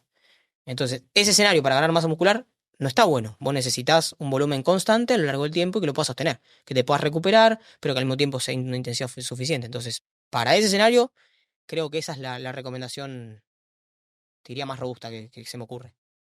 Y yéndome a la diferencia en sexos, ¿crees que tiene que haber, o sea, si lo hubiese, igual, de igual forma te lo planteo de ese modo, ¿cuáles serían las diferencias en la base del entrenamiento entre una mujer y un hombre si las tuviese que haber? No, ninguna. Literalmente cero. Las preferencias. La única cosa, la única variable que hay una pequeña evidencia y la magnitud es marginal, es que las mujeres suelen responder en promedio, de nuevo, cuando hablamos de mujeres, es promedio de mujeres contra el promedio de hombres, no significa que haya hombres que, o al revés. El promedio de mujeres responden un poquitito mejor a, al volumen, o sea, a las series más livianas y más y con más volumen, más repeticiones, y los hombres un poquito, un poquito más pesadas. Pero no importa el sexo, hagan lo que hagan, el porcentaje de mejora relativo es el mismo. La única diferencia es que el punto de partida del hombre es un poquito más alto, porque tiene más masa muscular, pero responde muy parecido al aumento de la masa muscular. Se creía que por una cuestión hormonal el hombre respondía mejor, parece que no es tan así. Y de hecho hace poco salió un estudio que igual tú me aclararás si pues, estoy diciendo alguna cagada, pero salió un estudio que demostraba que independientemente de las fluctuaciones, perdón, hormonales de la mujer a lo largo del ciclo menstrual, Mm, las adaptaciones de fuerza y de hipertrofia siguen estando. sí. Entonces, ¿crees tú que tendría que haber una adaptación? O sea, no tiene Eh, ningún sentido planificar el entrenamiento según el ciclo menstrual. Sí, esa es la pregunta. a eso iba. Y es muy particular. Yo no soy mujer y no te lo sé decir, pero lo que parece ser es que cada mujer responde diferente a su periodo menstrual. Y hay mujeres que sienten que cuando tienen el ciclo están en el piso y ahí lo más lógico es bajar el volumen porque no se los va a poder bancar. Y hay otras que se sienten más fuertes. Y no hay un patrón estable a lo largo de todas las mujeres a lo largo de la Tierra. Así que no tiene mucho sentido utilizar el ciclo menstrual como variable de manipulación de cargas de entrenamiento ni nada de todo eso. Sí, no, y te lo preguntaba porque justamente eso parecían los estudios recientes demostrar justamente que es así, ¿no? Al final va a depender mucho de sensaciones, o sea, de 100%. molestias. Si a la persona Preferencias. le limita, pues probablemente haya de que bajarle el volumen o darle 100%. un día de Sí, lo que te descanso. digo es eso. No hay un parámetro donde yo te diga, mira, todas las mujeres que están en el día 20 del ciclo pierden fuerza. Eso no pasa. Claro, y que hay tantos ciclos como mujeres, o sea, para Sí, cada sí. mujer es Esa es la distinto. otra. O sea, incluso los poquitos trabajos que muestran que hay variables, o sea, los promedios empiezan a aparecer, la dispersión es muy amplia. ¿Sí? Las curvas de normalidad se empiezan a aplastar alrededor perdón, se empiezan a alejar de la media, entonces tenés mucha fluctuación. O sea, es como una balanza que pesa muy mal. O sea, no encontrás cambios reales. Ay, y de verdad que yo estoy alucinando porque ha sido, o sea, hasta ahora está haciendo la entrevista con más precisión que he hecho en el entrenamiento de fuerza porque me encanta, porque encima como te dedicas mucho a la investigación, sabes perfectamente cómo son las curvas, o sea, no puedes meter a toda la población en un grupo porque al final siempre vas a tener a alguien que responde mejor o alguien que responde peor. Siempre vas a tener una población que se sale de ese promedio. No, no, obvio. Y incluso también dentro de ese escenario, porque ya es meterte no voy a meterme en estadística pura, pero la mayoría de los trabajos lo que muestran son justamente eso, analizan diferencias de los promedios de los grupos. Eh, te cuento como una anécdota. Yo cuando hice mi tesis de maestría en Inglaterra, nosotros hicimos un trabajo que como estaba becado, necesitaba terminar a tiempo. Entonces yo me adosé a un proyecto de investigación que estaba en la universidad ya funcionando, que lo llevaba adelante uno de los tantos postdoctorados, o sea, es como una jerarquía. Vos tenés el líder del programa, los postdoctorados, los doctorados, los másters y los de grado. ¿Sí? Es que tipo medio ¿cómo se llama? Ejército. No tan así, pero bueno. De hecho, yo tenía los de grado, que tenía uno de los de grado que estaba laburando conmigo, se llamaba Sam, y yo lo volvía loco a Sam, porque nada, en el buen sentido. Porque de repente un viernes yo me iba y decía, Sam, tenía que ir al laboratorio, y Sam tenía que ir al laboratorio, y yo el viernes me la tomaba. Pero el doctorado me hacía lo mismo, tampoco lo boludeaba, pero bueno, cada tanto me tocaba a mí. Y bueno. Volviendo a la anécdota, nosotros evaluamos el uso de un dispositivo que era como una especie ¿te acuerdas los pagers? Sí, Bueno, tipo el pager de antes, que iba atado al tobillo, que generaba una microcorriente que no estimulaba el nervio sensitivo, pero que se supone que estimulaba mitocondrias y aceleraba la recuperación. ¿Ok? Estaba financiado por esa empresa. No había conflicto de interés porque nosotros no teníamos ningún beneficio. De hecho, o sea, declaramos que estaba financiado por la empresa, como corresponde. Porque a veces la gente piensa que porque hay conflicto de interés es porque está todo tocado. Yo te puedo asegurar que ahí la empresa nos dio los dispositivos y no apareció nunca más.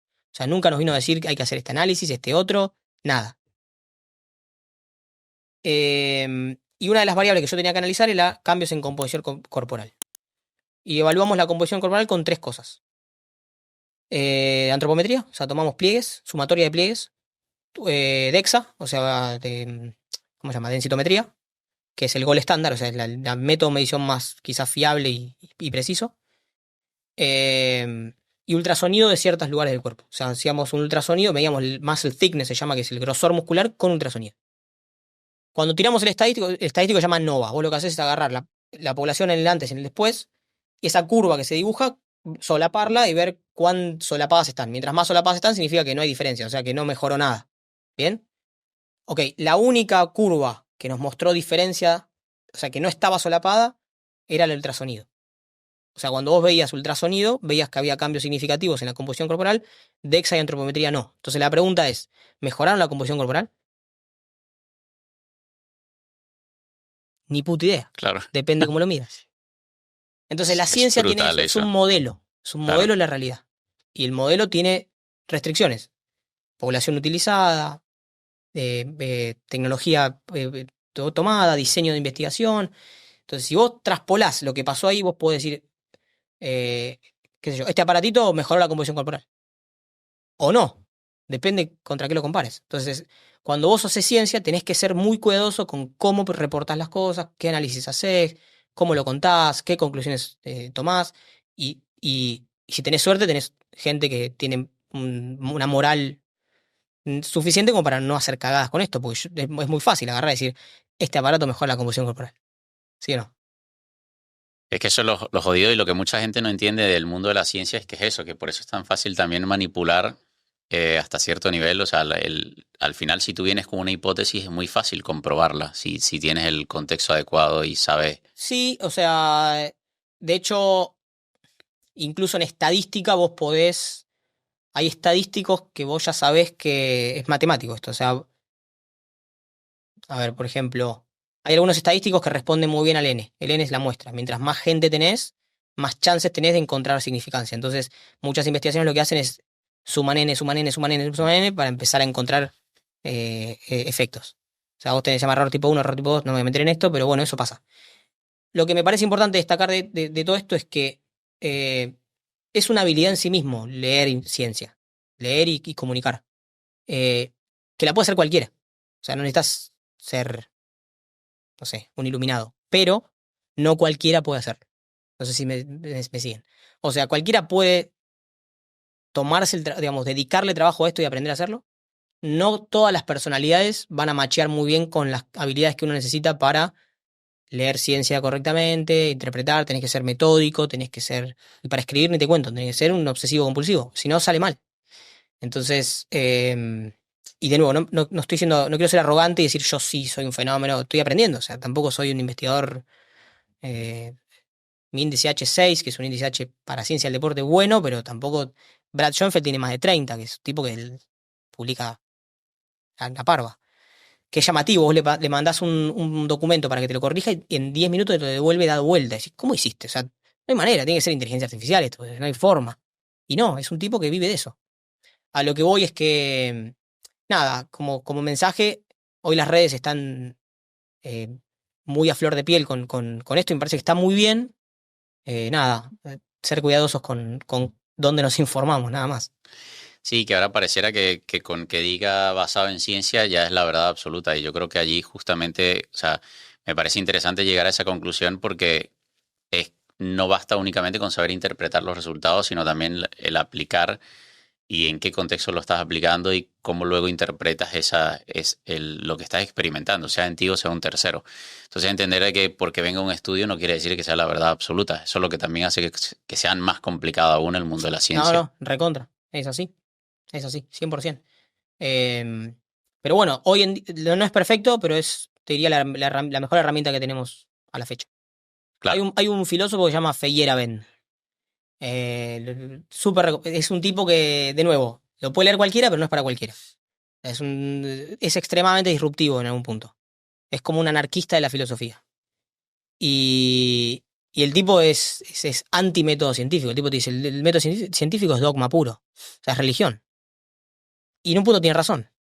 Entonces, yo creo que igualmente, si bien sin meterme en ese terreno, que ya es una cuestión recontra filosófica y podemos hablar 1 hora y media más, eh, hoy en día, por lo menos de lo que es la humanidad, la herramienta del método científico es una herramienta que es útil. No es perfecta, pero es útil. Sí, yo creo que al final, Leandro, o sea, a medida que mientras más estudio me doy cuenta que básicamente la ciencia o el método científico, o cuando hablamos de genética, por ejemplo, es el nuevo lenguaje. Al final estamos hablando de repente Está repitiendo buenísimo. más de lo mismo, porque luego te das cuenta de que la ciencia ha venido a validar cosas que hay escritas de hace 2000 o más Es años. una locura. Y cuando te metes, yo, en mi historia personal, yo la filosofía siempre la vi como algo de hippie fumaporro, esa es la realidad. Cuando era más chico era como, estos son los hippies raros que divagan, ¿viste? Y después, de grande, le empecé a tomar un poco más de cariño, me encontré con quizás corrientes de pensamiento que no son tan populares y me amigué bastante con eso. Y te das cuenta que hay un montón de- los problemas de la humanidad son los mismos, siempre. Es el dilema del maquinista, de algún que otro sesgo dando vueltas por ahí, y desde la Grecia antigua lo venimos debatiendo y charlando y encontrando la vuelta. Cambian los contextos, obviamente, porque ahora tenés un teléfono celular que hace 2000 años no había, pero el dilema es el mismo, moralmente hablando. Y con la ciencia pasa lo mismo, o sea, lo único que mejora es el método de medición, si se quiere, y la tecnología que te permite ver cosas, pero los problemas son los mismos, y el método es el mismo, eh, tiene los mismos pasos, ¿no? Así que 100% de acuerdo, que es como un lenguaje, es un lenguaje. ¿Cuál es el dilema del maquinista? El dilema maquinista es, o sea, hay un tren, ¿ok? Y hay en una de las vías una persona atada, ¿ok? Y el tren, perdón, en una de las vías hay 3 personas atadas que van a ser pisadas por el tren. Y hay una vía alternativa donde hay una sola persona atada. Y vos tenés la palanca. ¿La activás o no la activás? ¿Sí? Y no tiene respuesta, no hay una respuesta. Porque es moralmente inaceptable matar gente. No importa la cantidad, no es una cuestión cuantitativa la vida humana. Entonces, no es que una vida vale menos que 3. ¿Me explico? En el fondo es lo mismo, o sea, el dilema es este, o sea, vos, vamos a suponer que tenés la posibilidad de inventar un dispositivo que cura el cáncer, pero que aumenta las chances de morirte de una enfermedad cardiovascular. ¿Qué haces? Porque en el fondo estás jugando a ser Dios, o sea, estás salvando un par de vidas, pero estás condenando a la muerte a otros. Ese es el dilema, todo el tiempo estamos en esa, o sea, es beneficio versus costo, y si lo pagamos o no lo pagamos. Y mire que además lo veníamos hablando antes de empezar la entrevista, de que todo lo que tiene un beneficio tiene un costo detrás. O sea, siempre hay un riesgo asociado. Todo lo que Ajá. te da algo en la vida, algo te está quitando. Y va a depender de uno si en este momento lo que te está quitando te Sí, vale la pena o cien no. por 100%. Y hay otra cosa que es todavía más eh, perturbadora, que es que cada vez que vos intervenís en la relación costo-beneficio de un tercero, ¿sí? Vamos a suponer que yo te la cambio. Si yo me beneficio en mi costo-beneficio de una intervención a costas de un tercero, obviamente le tengo es una cuenta de suma cero, le voy a cambiar la relación costo-beneficio al tercero. Y eso es un acto inmoral, o sea, no se puede. Entonces estás todo el tiempo tratando de maximizar tu costo-beneficio, pero sin tener que meterte en los de los demás. Y es un re problema eso, porque estás todo el tiempo jugando con ese límite. ¿Bien? En el fondo, es de nuevo el dilema del maquinista en el medio. Y yo ojalá tuviera la respuesta, sería un premio Nobel, pero no la tengo. Es brutal, de verdad que daría para otra entrevista meternos en todo ese tema filosófico. Te hago una pregunta. ¿Máquinas o peso libre? La que más te guste. En un momento se modernizaron un poquito las máquinas, como que el peso libre respuesta a todo y no parecería haber diferencias. O sea, cuando, de nuevo, usas el método científico, agarras una población, unas usan máquinas, otras usan peso libre, el efecto es el mismo, siempre y cuando la intensidad, el volumen, o sea, las variables de entrenamiento estén igualadas. Eh, y hay de todo, hay máquinas que para mí están buenísimas, porque hacen cosas que con los pesos libres no puedes hacer, y en el otro escenario lo mismo. Yo prefiero los pesos libres, pero por preferencia personal, no porque las máquinas no sean algo malo necesariamente. Hay máquinas que tienen Pero, desarrollo de ingeniería del carajo, o sea, no hay que menospreciar eso. O sea, son desarrollos del carajo, donde ven los torques articulares, o sea, están muy bien y te pueden ser útiles. Sobre todo para, no sé, si vos querés ir al fallo haciendo sentadilla, es una locura. Es muy riesgoso. Las chances de que te vueles algo son grandes. Nadie va al fallo con sentadillas, salvo que seas un profesional que se dedica a eso, que sabe cómo fallar y demás. Ahora, las máquinas lo que hacen es eso, es permitirte, por ejemplo, ir al fallo en sentadilla sin el riesgo que implica el fallo en sentadilla. Entonces, es una herramienta más. yo realmente no soy, obviamente también esto va de preferencias. Sí, obviamente conozco la evidencia que hay detrás de que en ambos puedes progresar de la misma forma. No soy tan fan de las máquinas guiadas porque me da la sensación, y esto es experiencia personal pura y dura, de que como uno se tiene que en muchos de los casos, fuera de estas máquinas que tú hablabas, que obviamente están mucho mejor adaptadas a la parte articular, pero uno se tiene que terminar adaptando a la biomecánica, a la mecánica de la máquina, y eso en algunas ocasiones, en mi caso personal, me genera molestias a nivel muscular. No, estoy de acuerdo. A mí me gustan más los pesos libres, pero estamos en el terreno de las preferencias personales. O sea, no hay algo, no es que hay algún dato de la ciencia que te muestre que hay una ventaja. O sea, no pasa nada. Pero yo también prefiero los pesos libres. O sea, incluso he tenido un centro de entrenamiento y nuestro centro de entrenamiento no teníamos máquinas, salvo alguna que otra cosita dando vueltas, tipo en la universal. Nuestro modelo de gimnasio iba orientado al rendimiento deportivo, ¿no? Pero digo, no son necesariamente malas las máquinas. Son una Sí, herramienta que más. son igual, exacto, son igual de efectivas. Sí. ¿Peso corporal o gimnasio? O sea, Y o pasa que peso. para la mayoría de las personas el peso corporal va a ser una carga no suficiente. Bien. O sea, hacer una sentadilla, por ejemplo, con tu peso corporal, no vas a cruzar el umbral necesario para producir adaptaciones suficientes. Con lo cual la sobrecarga la vas a necesitar. Entonces, ¿crees En que gimnasio. en algún punto, o sea, en un caso, por ejemplo, una persona principiante que pudiese empezar por el peso corporal, pero en algún momento se le va a quedar corto, En es algún lo que momento se va a quedar entiendo? corto. A ver, si sos bueno diseñando sesiones de entrenamiento, vas a poder encontrar la manera de generar un estímulo suficiente. Pero termina siendo medio un quilombo. O sea, te soluciona muchos problemas utilizar cargas. ¿Ok? Y te pregunto algo, has mencionado en muchas ocasiones el tema del fallo, sé que por un tema también de investigación se utiliza mucho el fallo muscular. ¿Hay que llegar al fallo o no hay que llegar al Para fallo? nada. No es necesario. De nuevo, costo-beneficio. El beneficio es que, de verdad, ir al fallo contra no ir al fallo es un estímulo mayor, de mayor magnitud. Ahora, la capacidad de sostener un volumen determinado a lo largo de la semana disminuye muy marcadamente cuando vas al fallo. Entonces, no vale la pena ir al fallo en todas las sesiones. El día que estás bien, que probaste, te sentiste bien, te tomaste una Monster antes, pusiste Ricky Martin al palo. Yo escucho Ricky Martin. Para entrenar. Sí, podés ir al fallo. Pero no necesariamente tenés que ir todas las sesiones al fallo. ¿Qué tan cerca del fallo habría que llegar? Un 1-2 es como el sweet spot. De hecho, los seres humanos somos muy malos para determinar un RIR de 3-4, ponele. A medida que te alejas del fallo, cada vez te cuesta menos estimar cuán cerca del fallo estás. Así que la mayoría de la literatura te muestra que 2-3, 2-3-1, 2 sería como el punto de corte. Hay un estudio que me llamó mucho la atención, ahora mismo obviamente no recuerdo ni los autores ni el año, pero demostraba cómo incluso con personas que sabían que tenían que entrenar, perdón, cerca del fallo, no llegaban sino a una intensidad media, yo me muevo más fácil con el RPE, una Ujú. intensidad media de 5 o 6, Ok. todavía muy lejos del fallo.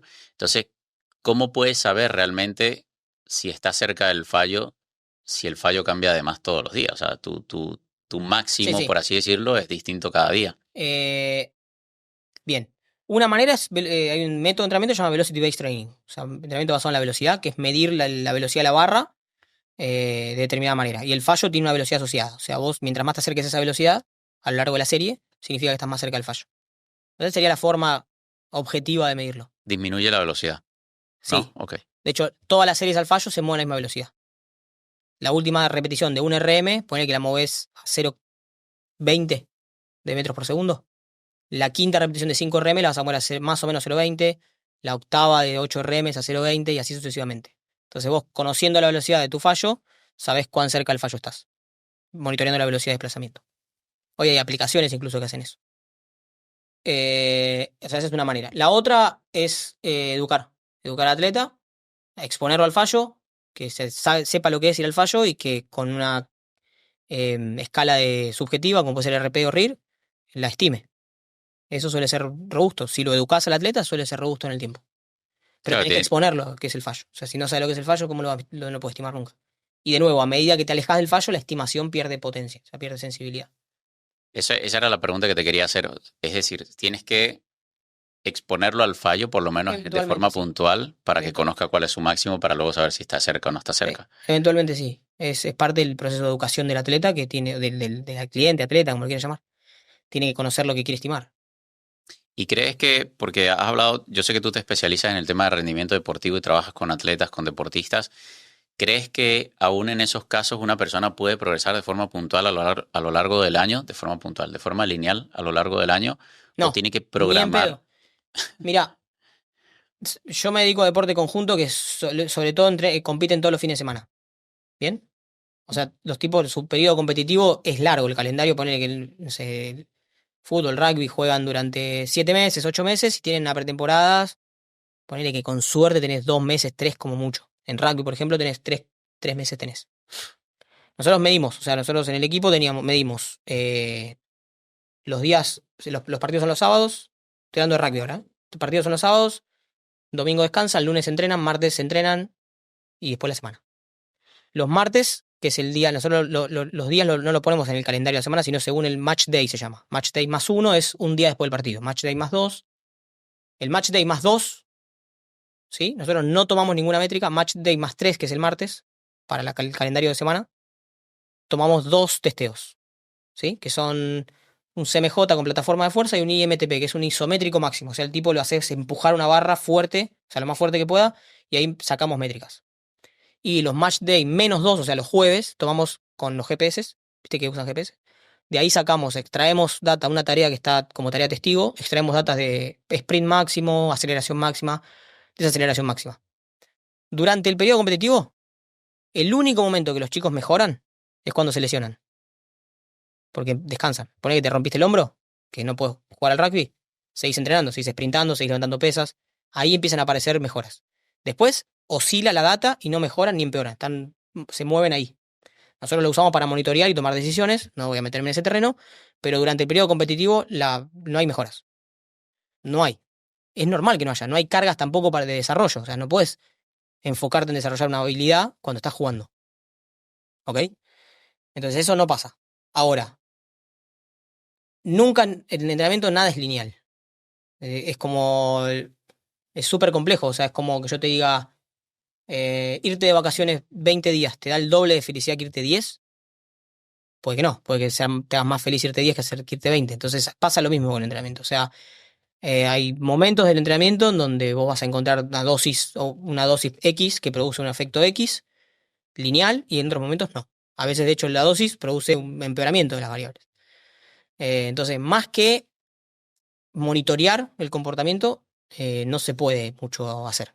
O sea, no puedes apuntar a construir una forma deportiva ideal en un momento determinado del año. Tenés que ser mago.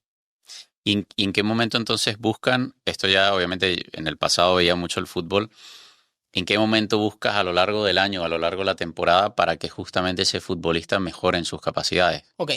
eh, para mí hay un paradigma que está mal, que es buscar la mejora de X cualidad. Para mí, sobre todo en el fútbol de elite o el deporte de elite, donde ya el tipo está formado, ya no está en etapa formativa, ya está en su momento cúspide, lo que yo busco por lo menos con los deportistas es tener un estímulo suficiente para las demandas de su juego. ¿Bien? Te voy a poner un ejemplo. En un momento Usain Bolt había empezado a jugar al fútbol, jugó un partido amistoso. ¿Vos le mejorarías la velocidad de Usain Bolt para el fútbol? Está sobrado. De hecho, era gracioso porque el tipo le tiraban la pelota y se pasaba. corría tan rápido que se pasaba. Entonces, hay un punto en donde tu velocidad tiene que ser la necesaria para las demandas de tu deporte, ni más ni menos. Entonces, en ese escenario ya no me interesa que mejores así todo el tiempo. Me interesa que tengas un estímulo suficiente, que te permita jugar, que le permita a tu cuerpo estar adaptado para las demandas del deporte que tenés. Lo que sí vos vas es viendo es monitoreando variables. Entonces, viendo, ajustando cosas en función de. Porque en el fondo es, si vos mejorás una cualidad X mecánica, implica que hubo una adaptación positiva. Entonces significa que lo que hiciste funcionó para bien de alguna manera. Pero ahí no pasa nada. Ahora, si vos lo que estás haciendo va para mal, y tenés que modificar, porque si no modificás, eso eventualmente va a devenir en un problema más grave, una lesión o lo que sea. Entonces yo lo veo de esa manera. Ahora, ese proceso es sumatorio. ¿Me explico? O sea, cada temporada se suma a la siguiente. Entonces vos vas a empezar a ver, con suerte, mejoras en el tiempo, pero más a largo plazo, no tan a corto plazo. Incluso te la pongo al revés, desde la etapa formativa. Hoy un jugador de fútbol que juega 2 partidos por semana, a una intensidad del carajo, pasa que el Mundial, Argentina campeón, en el partido de la final, Julián Álvarez recorrió casi 600 metros en una banda de velocidad que el promedio de jugadores recorre 200, como suerte. El tipo metió casi 600. Ese output mecánico no es para cualquiera. ¿Ok? O sea, si yo me someto a eso, lo más probable es que me desgarre los dos isquiotibiales. Y los tipos juegan a ese nivel durante 2 partidos a la semana. Ahora, ¿qué pasa? El tipo lo viene haciendo desde que tiene 4 años, progresivamente adaptándose a ese volumen. Con cualquier deporte pasa lo mismo. Nosotros con los chicos de rugby medimos con los GPS los impactos. Y de nuevo vos tenés bandas de intensidad de impactos. La banda más alta es arriba de 8G, se mide en fuerza G. El promedio de terceras líneas, que es el puesto que más se golpea, lo tenemos en partido en unos 20 y pico, 23. Hemos tenido partidos de 60. Si yo, que no juego al rugby en mi vida, me impacto 60 veces arriba de 8G, termino en el hospital, literal. O sea, con conmoción cerebral y probablemente en coma. Ahora, estos pibes lo vienen haciendo sobrecarga progresiva desde chiquitos hasta la edad avanzada. ¿Me explico? Entonces, en el fondo ese es el proceso de entrenamiento, es a largo plazo, no tan a corto plazo. O sea, para mí es un error buscar forzar la mejora todo el tiempo, como que tienen que mejorar. No, no tienen que mejorar. ¿Por qué? Y tienes que buscar a lo largo de ese periodo, independientemente de que estemos hablando de un deportista o una persona que entrena en gimnasio, lo que se conoce como supercompensación, ¿no? Que es como, o sea, porque va a llegar a un punto en el que dejas de mejorar y tienes que Sí, ponerlo a descansar, entre comillas, ¿no? sí, Bajarle la intensidad. sí, o no, o Como, al revés, o apretar más. A veces hay que apretar más. Pero de nuevo, eso es una decisión más práctica. Pero sí, vos buscás la supercompensación o sobrecompensación. O sea, vos cada vez que movilizás recursos, perdés, si quiere, eh, una cualidad X. O sea, está en un nivel menor de antes de estimularla. Pero si te adaptás, si tenés suerte, te vas a estimular por encima de ese nivel de base. Eso pasa. Es un modelo igual, es un modelo que explica la adaptación. Yo prefiero el modelo de Hormesis, me gusta más. Pero sí, en un punto estamos buscando esa adaptación. ¿a qué te Eh, refieres con el modelo de Hormesis? el modelo que estás planteando de adaptación es el modelo de Seyle, se llama, de supercompensación de Seyle. Es un modelo que tiene parámetros. Me explico, por ejemplo, en términos matemáticos, vos vas a ver, tenés una línea de base acá, vas a ver una bajada muy pronunciada y una adaptación muy chiquitita. Eso significa que el costo de la adaptación es muy caro, en términos matemáticos. O sea, la curva abajo es bien grande y la adaptación es chiquitita. Yo no sé si están así, matemáticamente hablando. Entonces, me gusta, es un modelo que explica algunas cosas, pero tiene algunas limitaciones. Em, el modelo hermético es distinto en términos matemáticos. Entonces, bueno, necesitas una dosis para mantener, una dosis para estimular. Y esa dosis es dinámica. En el modelo de adaptación no es dinámica. La homeostasis es lo que es. A mí me gusta más el modelo Hormesis. Es bien, qué sé yo, muy teórico, pero explica mejor cómo es el cuerpo, o sea, cómo se adapta la biología que el otro modelito. Pero sí, eso funciona, eso existe. O sea, la adaptación es ese. Perseguís la adaptación casi que todo el tiempo. ¿Y crees que hay periodos en los cuales donde tienes que bajar esa intensidad o ese volumen o qué variable modificarías para que el atleta o en este caso la persona que entrena en gimnasio, entrenamiento de fuerza, pueda recuperarse para seguir progresando? Sí, generalmente la variable de ajuste suele ser el volumen. En ambos escenarios, te diría que es lo que mejor responde el modelo hermético, o sea, es a bajar el volumen. ¿Y cómo determinas o qué variable intentas medir para asegurarte que no estés llegando a un sobreentrenamiento y poder tomar acciones antes de llegar a ese punto de desgaste? Con atletas de rendimiento tenemos, nosotros te puedo, si querés, contar el modelo que nosotros usamos, mecánico y fisiológico.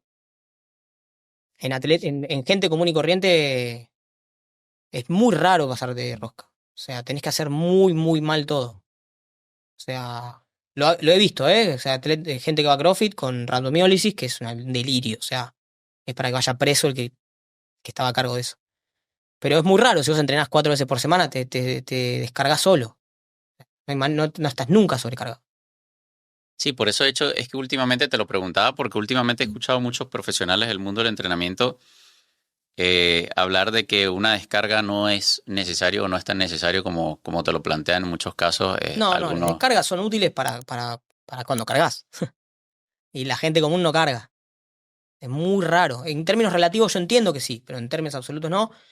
Y de nuevo, entrenando de forma recreativa 3, 4 veces por te adaptas, te ajustas solo. Solo. O sea, vos te pongo X cantidad de kilos. Si no los puedes mover, vas a bajar los kilos. Y si te digo que hagas un AMRAP 10 vueltas en 10 minutos y no puedes hacer 10, va a ser 8. El atleta por eso es atleta, porque tiene la capacidad de empujar por encima de sus capacidades y es más peligroso o más probable que se pueda pasar de rosca. Em, pero bueno, no digo, no niego que exista, pero es muy poco probable. Tenés que hacer todo muy, muy mal. mire, te hago una pregunta con respecto a la suplementación. ¿Crees que es necesario la suplementación para progresar? No, necesaria no, útil puede ser. ¿En qué caso sería útil? Y por ejemplo, en realidad, por ejemplo, creatina, para mí es un suplemento que no veo escenario en donde el riesgo sea más alto que el beneficio. Ninguno. Ok. Mi mamá toma creatina, yo tomo creatina. O sea, no veo una población en donde no valga la pena suplementarse con creatina. Me van a matar con este, ¿eh? Las Nutris me van a putear. Que venga. Pero es la realidad. La evidencia te está mostrando que es un suplemento recontra investigado, recontra seguro y que los potenciales beneficios son mucho más grandes que los potenciales riesgos. El único costo es económico. Pero después el resto no. El resto de los suplementos, por lo menos los poquitos que funcionan, mira la creatina. Es tan buena que es uno de los pocos que muestra evidencia contundente. ¿Sabes lo difícil que es encontrar evidencia contundente de algo? Es extremadamente difícil. La creatina es tan buena que hasta encontrás evidencia bastante fuerte. El resto de los suplementos que funcionan no son necesarios, o sea, no son condiciones sine qua non para mejorar ni de casualidad. Y te pregunto algo porque me llama la atención de que está muy de moda el concepto de longevidad saludable y seguramente va a seguir estando en tendencia y cada vez va a ser aún mayor la exposición de este concepto allí fuera.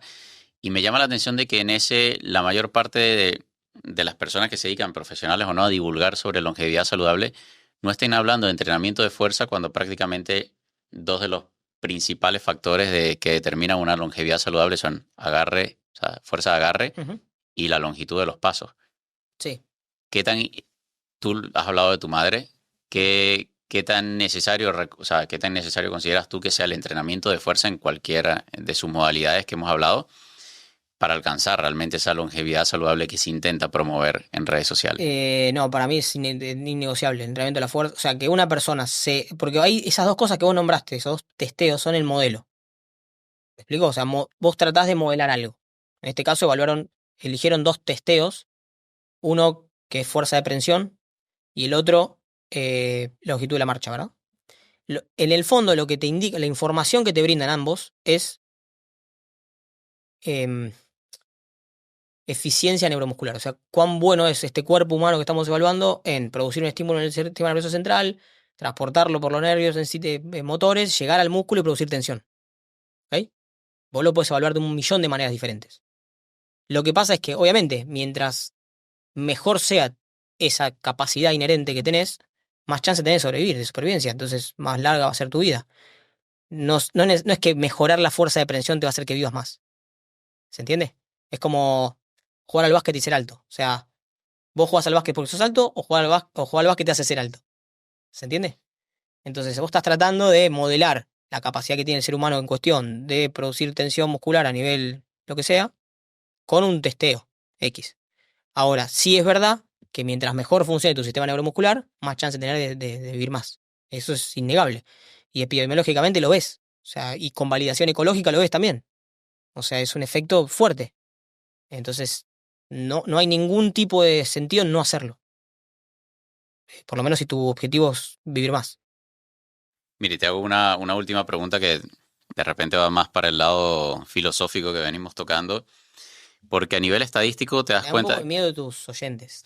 No sé si les va a gustar todo este. tú no te preocupes que con algo se van a quedar. Y yo justamente, porque claro, hemos hablado mucho de los beneficios de entrenamiento de fuerza y cuando te vas a nivel estadístico te das cuenta que la mitad de las personas que se inscriben en un gimnasio, a pesar de que saben los beneficios que hay, nunca van. De hecho, el modelo de los negocios, Sí, sí, o sea, el modelo de los gimnasios funciona porque la gente no va. exacto. Y que luego el 50% de esas personas que se inscribieron, pues probablemente abandonan. O sea, de esas personas que van, en algún momento abandonan a lo largo del año. Eso es lo que hace que sean aún más rentables los gimnasios. ¿Crees que más allá debido al conocimiento del beneficio o que hay en torno al entrenamiento de fuerza, se da la falta de un propósito real de vida? Em, Que evite que tengan adherencia a un entrenamiento de fuerza. ok, nunca lo había pensado de esa manera. Creo que es una. Yo soy filosóficamente hablando, mi postura filosófica propiamente dicho, estoy parado en un lugar de. Ahora está medio de moda, de anarco-libertarios. Cuando yo empecé con esto no era tan popular. Pero en algún punto. Anarco-libertarios, nunca lo No, había yo soy. escuchado. No existe el término, lo Ah, inventé vale. recién, pero anarquistas, libertarios, anarcocapitalistas, depende del autor, te lo va a poner de una forma u otra. Pero en esos escenarios vos vas a ver que la mayoría de las. O sea, todo lo podés medir en términos de mercado, si querés. Y en el fondo, cuando el mercado no responde como vos querés, lo que falta son incentivos. En este escenario me parece que pasa algo parecido. O sea, vos tenés un mercado de gente que entiende perfecto que el gimnasio es bueno y que tiene que entrenar, pero no lo hace. Yo creo que es una falta de incentivos. Vos tenés dos escenarios ahí, o por las buenas o por las malas. ¿Sí? Entonces, si yo quiero que gente vaya al gimnasio, puedo agarrar de los pelos a uno y llevarlo a la fuerza y picanearlo para que entrene, cosa que es moralmente inaceptable. Y la otra es tratar de crear un ambiente en donde los incentivos estén orientados a que la gente vaya y entrene. Va a haber siempre, y esto es imposible, o sea, nunca va a ser perfecto, ningún modelo existente es perfecto. O sea, va a haber gente que queda fuera, siempre. Es medio darwiniano, o sea, es medio eugenésico. De nuevo, el dilema del maquinista. Pero el único modelo para mí moralmente aceptable es un modelo de incentivos. El Pero, otro ¿y no crees que hay incentivos suficientes saber de que tu son salud y tu subjetivos los vida... incentivos. Ahora, lo que sí no acepto yo es un modelo de castigo, en donde no entrenar haga que pagues más de obra social. ¿Entiendes, no? La diferencia. Prefiero que sea, ok, entrenar hace que yo te pague plata, pero yo no puedo ponerte pena, o sea, multas por no entrenar. ¿Me explico? Yo creo que la única manera de resolver los problemas Primero que hay que dejar que el ser humano los resuelva solos. O sea, no hay que meterse. Bastante bien no fue. Hay que ser buenos con eso. ¿Sí? O sea, llegamos a un lugar bueno. Tiene un montón de errores, 1 millón, pero estamos en una buena. O sea, comparado con otras épocas, la gente antes se mataba por recursos, hoy no. No pasa. Ahora, creo yo que es una cuestión moral, el único modelo aceptable en términos morales es un modelo de incentivo, donde el contexto de forma voluntaria haga que la gente quiera ir al gimnasio. Y bastante mejor nos está yendo, ¿eh? O sea, la gente cada vez va más al gimnasio. Esa es la realidad. Y hay otra cuestión, esto es una opinión, no tengo los datos concretos, pero la gente antes, una de las primeras cosas que recortaba cuando su economía no iba bien era el gimnasio. Hoy no. Hoy no lo negocian. Lo vimos en la pandemia. En la pandemia, se fue todo al carajo. La gente, no sé cómo encontró la manera de seguir moviéndose. Los que se querían mover. Yendo clandestino, yendo, no sé, contratando online, en su casa, en donde sea, pero lo hicieron. Entonces, yo creo que ya está plantada, ya es algo que no puedes parar. ¿Me explico? El hecho de que culturalmente entrenar está bien visto. Para todas las poblaciones. Antes, una. Todavía seguramente queda resistencia, pero antes una mujer embarazada en un gimnasio era como, estás loca, o sea, vas presa por maltrato de los niños. Y hoy ya está empezando a cambiar la cosa. Obviamente que los cambios no son revoluciones, son de a poco. Eh, y yo creo que eso no lo podemos parar. Hay que darle tiempo nomás. No, estoy totalmente de acuerdo contigo. Lo que me sigue pareciendo insólito es que una persona necesite un incentivo para darle. Seguro, seguro. Yo pienso igual que vos. Yo espero mi momento para entrenar. O sea, yo estoy Claro. todo el día. De hecho, ahora me voy acá y espero llegar a tiempo. Tengo un poco de tránsito y espero llegar a tiempo porque tengo jiu-jitsu, que es una actividad que me encanta, la disfruto un montón y es mi momento del día. Y no puedo entender que haya gente que le cueste levantarse para ir a entrenar. Pero es subjetivo, es mi mirada. No puedo tratar de que el mundo se comporte como a mí me gusta. Eh, yo creo que es algo que va a pasar. O que está pasando en realidad. Lo que no tengo claro es dónde termina. O sea, cuánta gente es la que va a estar incentivada a ir y cuánta gente no. Y qué hacemos con los que no. O sea, yo no lo sé. Nada, Leandro, de verdad que ha sido espectacular la entrevista. Te he entretenido aquí 1 horita y media para hablar de entrenamiento Ahorita y de media, uf, fuerza. se pasó volando. Pero de verdad que me ha gustado mucho la forma en la cual aproximas, o sea, aproximaste todas las respuestas, porque siempre la respuesta correcta debería ser un depende, porque depende de muchas variables y obviamente tú como investigador científico entiendes mucho más al respecto de eso. Así que nada, agradecerte de verdad toda la honestidad, todo el aporte que has tenido. No me quiero despedir sin comentar tu proyecto, un proyecto en el que vienes trabajando hace varios años, además lo cargas puesto, son Sí. las gafas bloqueadoras. Y además lo mencionaba al principio porque va muy relacionado con lo que hemos estado hablando, que es rendimiento deportivo, que porque interviene al final en el descanso. Si quieres comentar un poquito al respecto, ¿cómo terminaste desarrollando una marca en principio, de gafas bloqueadoras? No, empezó como todo proyecto con una idea. Es un proyecto que lo realizo con mi pareja, que somos socios. Más ella que yo. O sea, hoy el negocio lo maneja más ella que yo. Pero empezó siendo un tipo side business, un negocio como, bueno, vamos a ver qué pasa, con un prototipo que empezamos así medio de forma muy casera, tipo garage. Ojalá fuéramos como Apple, ¿no? Pero un garage. Y por suerte creció un montón, sobre todo en la pandemia explotó y hoy ya somos, diría en Argentina, la marca más importante, en Latinoamérica diría que la marca más importante.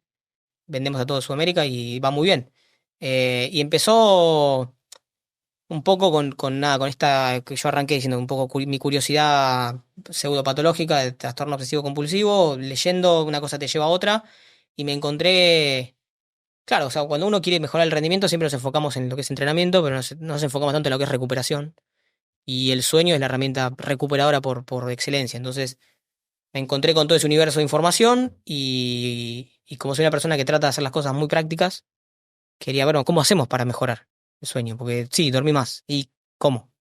Y me empecé a encontrar bueno, con que la luz azul tenía un rol biológico que inhibía la secreción de melatonina, que podía influenciar de forma negativa el sueño y bueno, existían estas gafas.